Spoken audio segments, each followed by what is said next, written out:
সুপ্রিয় শিক্ষার্থী বন্ধুরা, সবাইকে বাংলা সম্ভারের পক্ষ থেকে জানাই স্বাগত। চলুন সরাসরি মূল কথায় চলে যাই। আজকে আমরা এমন একটা বিষয় নিয়ে কথা বলবো যা নিয়ে গত কিছুদিন ধরে সবারই আগ্রহের কোনো কমতি নেই। 2024 সালের জুলাই আগস্টে সে অভাবনীয় গণ-অভ্যুত্থান।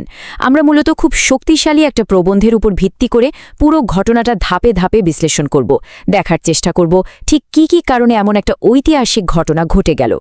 প্রবন্ধের শুরুতেই কিন্তু দারুণ একটা দৃশ্যপট তুলে ধরা হয়েছে। এই যে উক্তিটা দেখতে পাচ্ছেন, আসছে ফাগুনে আমরা দ্বিগুণ হব, এটা কোনো বসন্তের দিনের কথা নয়। সময়টা ছিল আমাদের বাংলার চিরচেনা বর্ষাকাল। অবিরাম বৃষ্টি চারপাশ ভিজিয়ে দিলেও রাস্তায় নেমে আসা লাখো মানুষের মনের আগুন কিন্তু নেভাতে পারেনি। প্রকৃতির কোনো বাধাই যে সে প্রবল ইচ্ছাশক্তিকে দমাতে পারেনি, তা এই লেখাটাতে খুব স্পষ্টভাবে উঠে এসেছে। আলোচনা শুরু করার আগে আপনাদের কাছে অনুরোধ, যারা আমাদের চ্যানেলকে এখনও সাবস্ক্রাইব করেন নাই, সাবস্ক্রাইব করে পাশে থাকা বেল আইকনটি বাজিয়ে দিন। এখন এই চমৎকার রূপক বা মেটাফোরটার দিকে একটু খেয়াল করুন। ৩৬শে জুলাই প্রবন্ধটাতে খুব সুন্দর করে বলা হয়েছে যে পুরো দেশ যেন এক অদ্ভুত অসহনীয় উৎকণ্ঠায় স্তব্ধ হয়েছিল। মনে হচ্ছিল ক্যালেন্ডারটা জুলাই মাসে আটকে গেছে, আগস্ট মাস যেন আর আসেই না। দীর্ঘ কারফিউ উপেক্ষা করে, জীবনের মায়া ত্যাগ করে সাধারণ মানুষ যখন রাজধানীর দিকে ছুটছিল, তখন সারা বিশ্ব কিন্তু চরম উদ্বেগ আর আকাঙ্ক্ষা নিয়ে দৃশ্যটা দেখছিল। আর তারপরই আসে সেই ক্লাইম্যাক্স বা চূড়ান্ত মুহূর্ত, ৫ই আগস্ট। এই দিনটার এক শ্বাসরুদ্ধকর বর্ণনা দেওয়া হয়েছে মূল লেখায়। চারদিক থেকে লাখো মানুষের ঢল যখন একদম শহরের কেন্দ্রের দিকে অর্থাৎ গণভবনের দিকে ধেয়ে আসছিল, তখন আসলে কোনো প্রতিরোধী আর টেকেনি। এই অভূতপূর্ব গণজমায়েতের ফলেই কিন্তু শেষ পর্যন্ত সরকার প্রধান দেশ ছাড়তে বাধ্য হন। আচ্ছা, এখন একটা খুব স্বাভাবিক প্রশ্ন মাথায় আসতে পারে, তাই না? একটা ছোট্ট দাবি, মানে সরকারি চাকরির কোটা সংস্কারের আন্দোলন, সেটা এত বড় একটা গণ অভ্যুত্থানে কীভাবে রূপ নিল? চলুন আমরা একটু ফ্ল্যাশব্যাকের মতো পেছনে ফিরে যাই এবং প্রবন্ধের আলোকে এই আন্দোলনের বিবর্তনটা একটু বিশ্লেষণ করে দেখি। প্রেক্ষাপটটা বুঝতে টাইমলাইনটা একটু দেখা যাক। প্রবন্ধ অনুযায়ী সরকারি চাকরিতে বিশেষ কোটার এই ব্যাপারটা নিয়ে তরুণ সমাজের হতাশা কিন্তু অনেক পুরনো। 2018 সালে কোটা বাতিলে একটা প্রাথমিক সাফল্য এলেও 2024 সালের শুরুতে তা আবার কৌশলে চালু করা হয়। আর ঠিক তখনই জন্ম নেয় বৈষম্য বিরোধী ছাত্র আন্দোলন। মানে বুঝতেই পারছেন, এটা শুধু আর চাকরি পাওয়ার লড়াই ছিল না, বরং এই নামের মাঝেই সমাজের হাজারো বৈষম্য দূর করার একটা বৃহত্তর আকাঙ্ক্ষা লুকিয়েছিল। এরপর জুলাইয়ের মাঝামাঝি সময়ে এসে পরিস্থিতি খুব দ্রুত মোড় নেয়। লেখক এখানে নারী শিক্ষার্থীদের অসীম সাহসিকতার উপর ভীষণ জোর দিয়েছেন। 14ই জুলাই রাতে ছাত্রীদের স্বতঃস্ফূর্ত অংশগ্রহণ এই আন্দোলনকে একটা সর্বজনীন রূপ দেয়।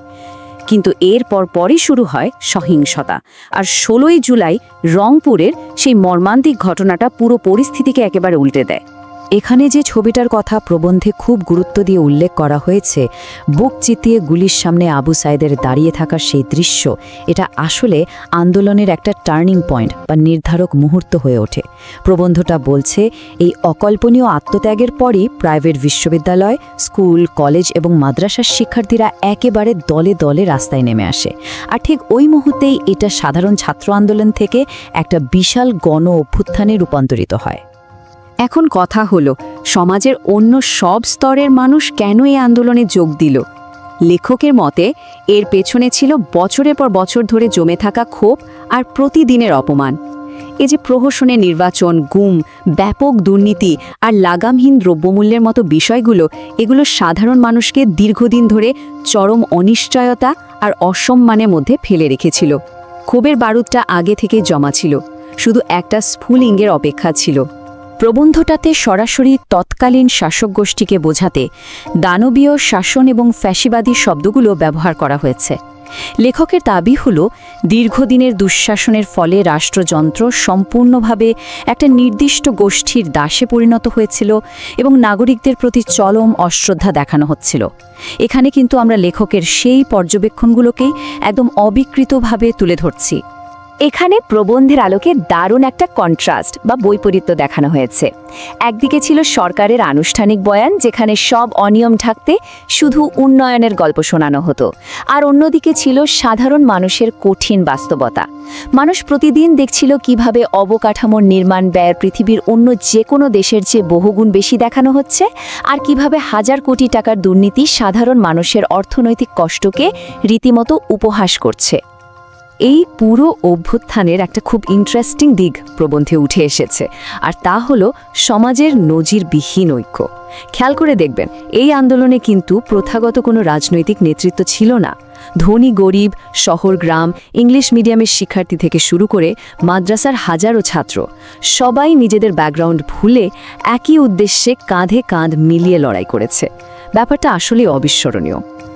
আন্দোলনের চূড়ান্ত লক্ষ্য যে কেবল একটা সরকারের পতন ছিল না, সেটা লেখক খুব সুন্দর করে ব্যাখ্যা করেছেন। এখানে লেখকের একটা গভীর দার্শনিক দৃষ্টিভঙ্গি আছে। অতীতের নিপীড়ক এবং দুর্নীতিগ্রস্ত রাষ্ট্রের অন্ধকার অধ্যায় পেরিয়ে আন্দোলনকারীরা এমন একটা নতুন বাংলাদেশের স্বপ্ন দেখেছে, যা হবে পুরোপুরি গণতান্ত্রিক, অন্তর্ভুক্তমূলক এবং জনবান্ধব। শহীদদের রক্তের বিনিময়ে একটা বৈষম্যহীন নতুন রাষ্ট্র গড়ার এই প্রতিজ্ঞাই হল প্রবন্ধটার অন্যতম মূল সুর। মূল লেখায় খুব চমৎকার একটা কনসেপ্টের কথা বলা হয়েছে, এক নতুন ভাষার উদ্ভব। না, এটা কোনো ব্যাকরণগত ভাষা নয়, এটা হলো পারস্পরিক বোঝাপড়া আর ঐক্যের ভাষা। দীর্ঘ 50 বছর পর এই আন্দোলনের মধ্য দিয়ে সমাজে এমন এক পরিবেশ তৈরি হয়েছে, যেখানে মানুষের মধ্যে ভিন্ন মত থাকা সত্ত্বেও দেশের মঙ্গলের জন্য সবাই একসাথে কাজ করতে শিখেছে।